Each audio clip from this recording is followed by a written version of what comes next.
Notification వెంటనే pending లో ఉన్న కానిస్టేబుల్ నోటిఫికేషన్ వెంటనే 6 నెలల్లో పూర్తి చేద్దామన్న లోకేష్ గారు ఇచ్చిన మాటను వెంటనే 6 నెలల్లో పూర్తి చేద్దామన్న లోకేష్ గారు మాటను వెంటనే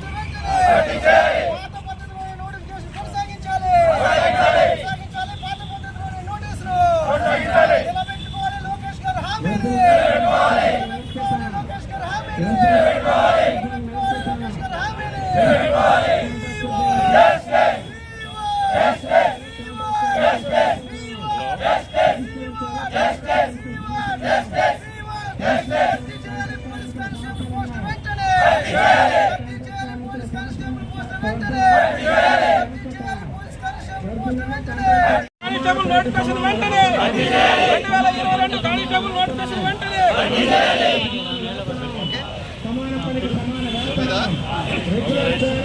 నా పేరు జి రామన్న, డివైఎఫ్ఐ రాష్ట్ర కార్యదర్శి.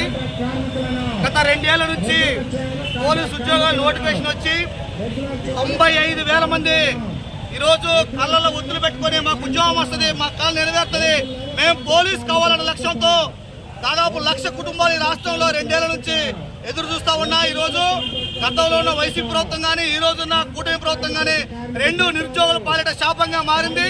ఇప్పటికే రాష్ట్ర వ్యాప్తంగా అనేక జిల్లాల్లో మా ఉద్యోగాలు మాకు ఇవ్వండి అని చెప్పి ఆందోళన చేస్తున్న ఈ ప్రభుత్వానికి చీమ కుట్టినట్టు కూడా లేదు. ఈరోజు గతంలో ఎన్నలేని విధంగా దాదాపు హోంగార్డ్ రిజర్వేషన్ 40% పెంచుకొని నిరుద్యోగుల నోట్లో ఈరోజు పట్టుకట్టే ప్రయత్నానికి ఈరోజు ప్రభుత్వాలు ప్రయత్నం చేస్తున్నాయి.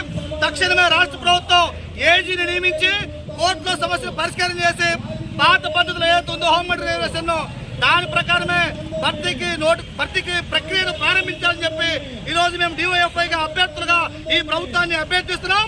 ఇప్పటికైనా రాష్ట్ర ప్రభుత్వం ముందుకొచ్చి ఒక స్పష్టమైన హామీ ఇచ్చి వెంటనే కోర్టు సమస్యను పరిష్కారం చేసి ఫిజికల్ ఈవెంట్స్ మ్యాచ్ నిర్వహించాలని చెప్పి ఆ రకంగా రాష్ట్ర ప్రభుత్వం భర్తీ చేయకుండా లడ్డూ రాజకీయాలు చేస్తే మాత్రం ఖచ్చితంగా ఈ ప్రభుత్వానికి నిరుద్యోగ యువత తగిన గుణపాఠాలు చెబుతారని చెప్పి ఈ సందర్భంగా ఈ ప్రభుత్వానికి హెచ్చరిక చేస్తూ మా వరి ఆలకించాలని చెప్పి ముఖ్యమంత్రి గారికి, హోంమంత్రి గారికి లోకేష్ గారు విజయనగరంలో చెప్పి హామీ నిలబెట్టుకొని చెప్పి మేము సూచన చేస్తున్నాం.